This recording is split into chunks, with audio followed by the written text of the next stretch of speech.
Ngayon ay magluluto ako ng ribeye steak. Okay? Minarinig ko ito or tinimpla ko ng konting garlic salt, black pepper at paprika. At hinayaan ko siyang nakababad ng 1 hour. Ito naman ay nagtimpla din ako ng vegetables. Navy beans yata ang tawag dito or long beans. Tapos ito naman ay Brussels sprout. Ayan. Tinimpla ko din siya ng konting paprika, konting garlic salt, at konting black pepper. Nilagyan ko din siya ng 1 tablespoonful or 1 tablespoon na olive oil. Okay? Kasi pampadagdag lasa din yon. Okay? So ngayon, ipipreheat ko itong aking air fryer.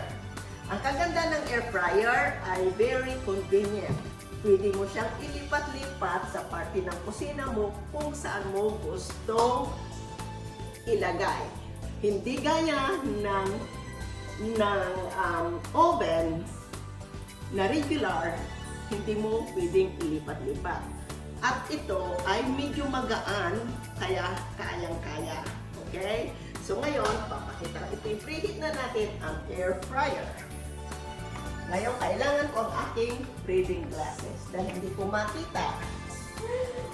Okay, so air fryer, temperature, okay, ipipreheat ko lang siya ng 350.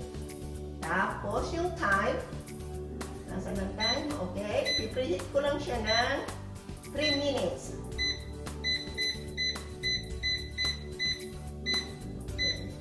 Okay, so 3 minutes. Okay, and then start. Okay, so babalik ako pag na-preheat na. At saka, pag ginagamit nyo ang inyong air fryer, huwag nyo siyang masyadong idikit sa wall. Kasi dito yung air. So, medyo i-distance nyo ng konti or i-move away from the wall. Okay?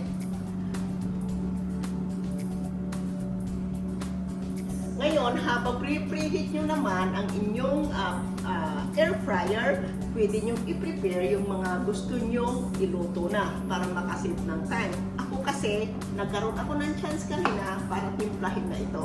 Okay? Okay. Ngayon, pre-preheat ko siya.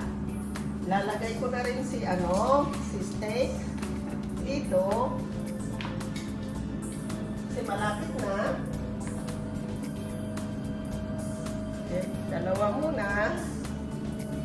Dalawa lang ang kasya. Okay.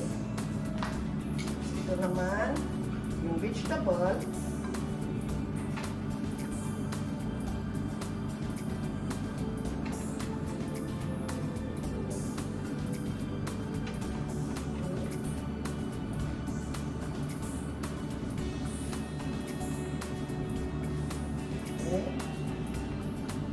Susunod natin si Brussels sprout dahil hindi sila kasya.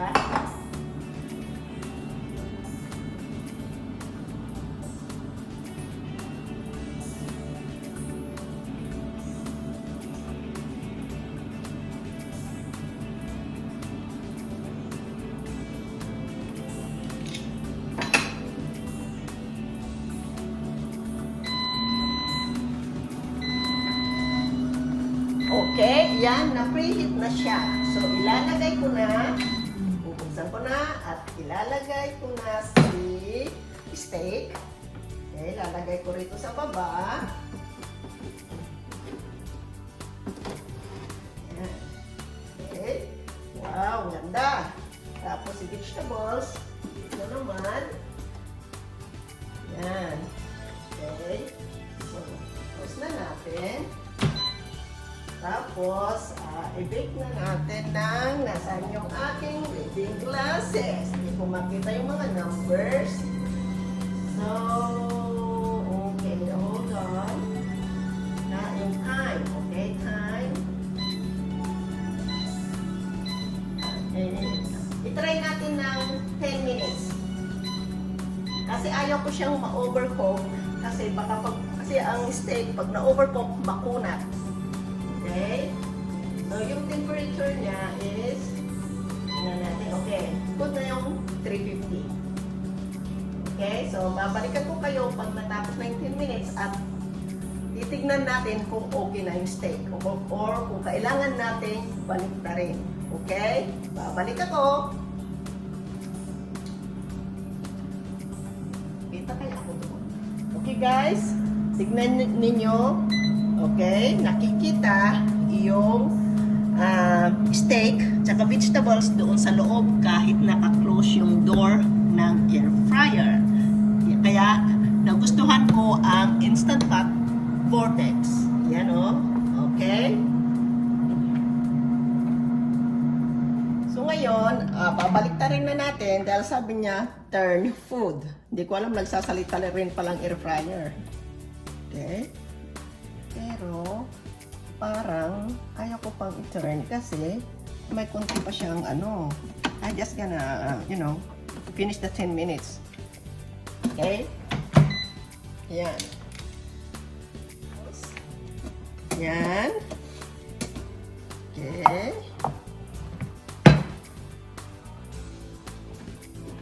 Okay. Now. Ang bango. Vegetable. At para maisalang ko na rin si Brussels sprout. Nag-brown yata ng ganda yung crispy.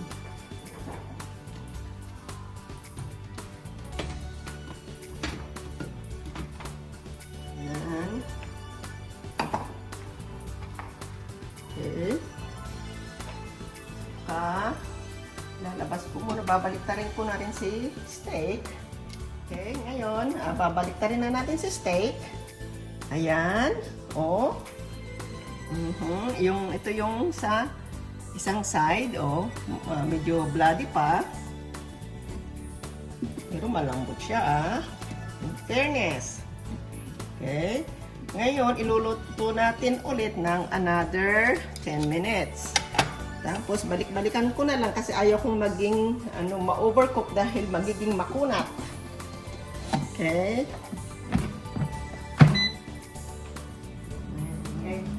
Ngayon ay tatanggalin ko na itong aking ribeye steak. Oh, ang ganda ng ito. Sarap. Yan. Tapos, ito. Okay. Ito, bali total of 12 minutes ko niluto. Kasi, yung first 10 minutes, tapos binaliktad ko, nilagay ko ulit ng another 10 minutes, pero nung nakita ko na nag-iba na yung itsura niya, so tinanggal ko na. So bali total of 12 minutes lang. So pwedeng 6 minutes dun sa isang side, tapos 6 minutes na naman sa kabilang side. Yon, okay? So yon guys.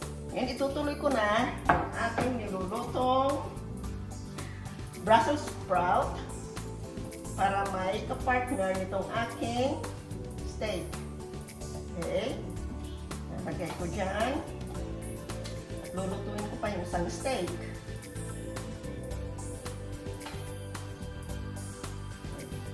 Yan muna. Okay. So, ito na yung niluto ko sa air fryer na ribeye steak.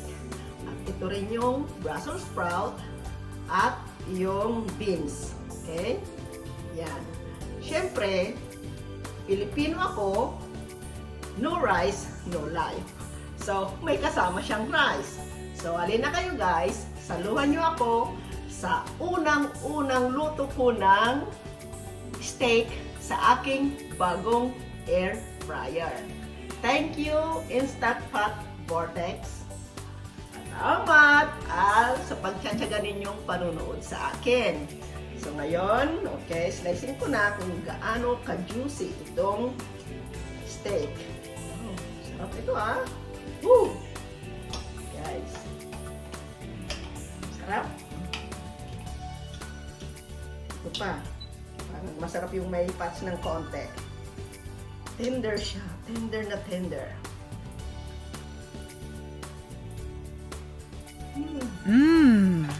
Sarap.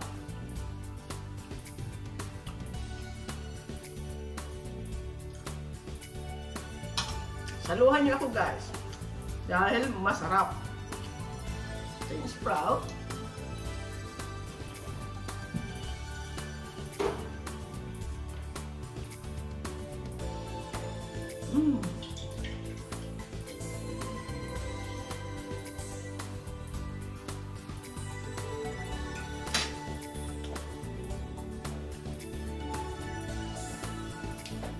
Tapos, lalagyan ko pa siya ng ano ito? A1 sauce para sa steak. Para lalo siyang sumarap. Pero talagang, guys, pasado ang air fryer sa steak. Malambot, hindi siya makunat. So, guys, usually talaga weekends lang ako nag-upload ng videos ko. Ay, pasensya na kayo na 5 days wala akong bagong uploads dahil alam nyo na, busy tayo sa work. Pero sa mga, itatry ko rin makapag-uploads kahit, middle of the week para hindi naman ganong katagal nyo ako hinihintay kung kailan ako mag-upload. Okay? So, pasensya muna kayo ngayon dahil busy pa si talagang Tita Marie ninyo. Okay? So, salamat again and please don't forget to subscribe. And thank you for watching my videos. See you soon.